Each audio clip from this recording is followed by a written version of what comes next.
Meir Dahan, bonjour. Bonjour Eva. Vous êtes colonel de réserve de Tsahal. Merci d'être avec nous aujourd'hui en direct dans ce grand journal. Tsahal, le Shin Bet et la police des frontières ont lancé une opération antiterroriste de grande envergure en Judée-Samarie. Pourquoi était-elle nécessaire ? Disons que cette action est menée depuis plus d'un an du côté du nord de la Cisjordanie, Jenin et Shrem.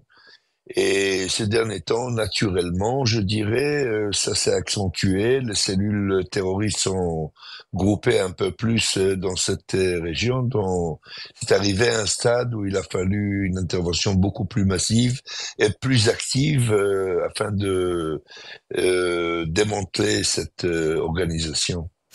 Selon le ministre des Affaires étrangères israélien Israël Katz, il s'agit d'une guerre dans tous les sens du terme. Les opérations menées sont-elles les mêmes que dans la bande de Gaza ? Non, pas du tout. Sur la Cisjordanie, la plupart, la majorité de la population n'intervient pas. Il s'agit des petits groupes qui sont épaulés par le Hamas, le djihad islamique et bien sûr l'Iran qui est toujours derrière, qui les pousse, mais la majorité de la population est, je dirais, innocente, n'intervient pas du tout. Et le problème, c'est qu'on doit intervenir dans les centres-villes, dans les centres des Casbah, des endroits très populés, et c'est là où ça devient un peu plus délicat. Et on est obligé de faire le travail beaucoup plus minutieuse, chose qui n'est pas le cas à la bande de Gaza. Vous dites concernant la Judée-Samarie et donc cette opération qui vient de débuter, cette opération de grande ampleur. Donc à propos de la Judée-Samarie, vous dites la majorité de la population ne prend pas part au combat. Dans la bande de Gaza, ça veut dire que la majorité des Palestiniens prennent part au combat contre les Israéliens ? Oui, tout à fait. Tout à fait. La majorité des habitants de la bande de Gaza ils interviennent d'une façon ou d'une autre, mais ils font partie de la gestion de Hamas et du djihad islamique, et malheureusement, on se trouve face à une situation qui est très délicate. Il faut comprendre que nos otages sont éparpillés un peu partout là-bas, détenus un peu partout à la bande de Gaza. On est obligé d'agir de partout, chose qui n'est pas le cas sur la Cisjordanie. Alors, En Cisjordanie, vous avez quelques grandes villes et des milliers de villages, des petits endroits qui sont très très très calmes, rien ne bouge là-bas et la majorité ne fait rien. Alors, concernant justement la bande de Gaza, ce que vous nous dites, évidemment, ça interpelle parce qu'on a entendu ces derniers mois des témoignages, notamment des témoignages d'otages, notamment la jeune Mia qui disait dans la bande de Gaza, il n'y a pas d'innocents. Qu'en pensez-vous, vous, en tant que soldat, en tant que colonel de Tsahal ? Est-ce que dans la bande de Gaza, ça veut dire qu'il n'y a pas d'innocents ? Le mot innocent, je crois pas qu'il est approprié dans ce cas. Je crois que le mot intervention, c'est plutôt le cas. Et la population de la bande de Gaza intervient tous. Ils sont tous mêlés dans cette organisation qui s'appelle le Hamas. Il faut comprendre que le Hamas vient de partout, de toutes les familles, de tous les groupes, de tous les quartiers, de toutes les villes, de tous les. C'est un Ah, on a perdu Meir Dahan. Meir Dahan qui était donc en train de nous expliquer en quoi la situation... Ah, on vous a retrouvé Meir Dahan. Oui, excusez-moi. Vous étiez en train de nous expliquer donc que dans la bande de Gaza, la population était impliquée dans ce qui concerne le Hamas. C'est dû à quoi ? C'est parce que c'est le Hamas qui dirige la bande de Gaza ? C'est pour ça cette différence entre la Judée-Samarie et la bande de Gaza ? Oui, parce que le Hamas, c'est eux. Le Hamas vient de leur famille. Et le Hamas contient quelques dizaines de milliers qui viennent de là-bas. Ils sont tous mêlés. C'est son cousin, c'est son frère, c'est son père, c'est son fils. Et ils sont tous, d'une façon ou d'une autre, mêlés. Je dis pas qu'ils sont réjouis de ce qui se passe en ce moment à la bande de Gaza, mais ils sont tous mêlés d'une façon ou d'une autre. Et l'endroit, en général, est très très hostile. Ce n'est pas le cas sur la Cisjordanie. Alors justement, sur la Judée-Samarie, on évoque désormais des armes parfois cachées dans des mosquées ou dans des écoles. Et certains observateurs soulignent quand même malgré tout que ce qui se passe en Judée-Samarie semble prendre le chemin des méthodes du Hamas à Gaza. Est-ce que c'est le cas? Tout à fait. Comment vous Oui, c'est le l'expliquez? cas. Et justement, c'est pourquoi, parce qu'aujourd'hui, le Hamas n'arrive plus à s'exprimer sur la bande de Gaza, car ils sont complètement démantelés là-bas.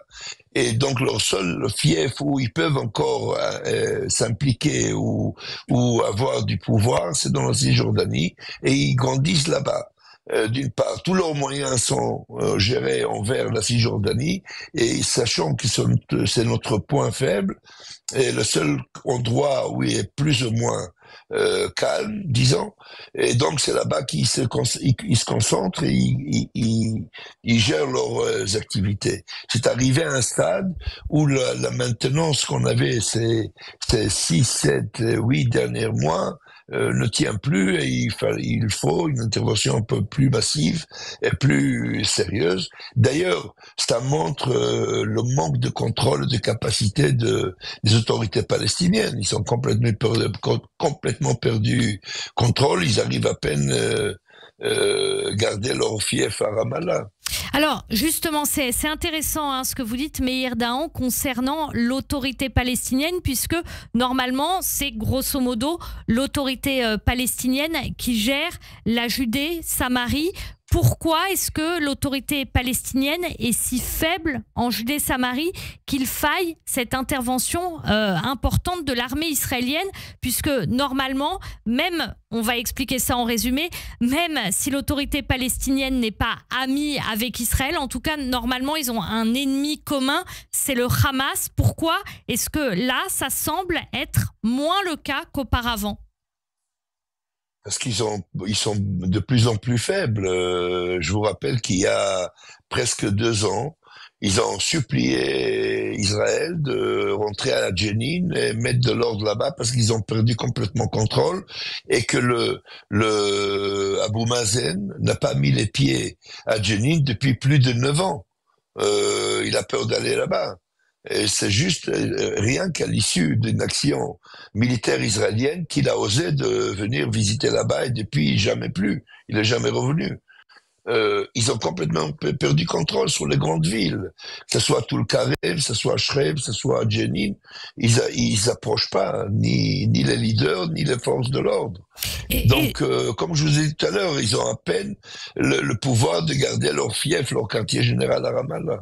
Est-ce que, Meir Dahan, ça signifie que lorsque vous opérez en Judée-Samarie, vous le faites bien sûr pour Israël, mais ça sert aussi les intérêts par ricochet de l'autorité palestinienne ?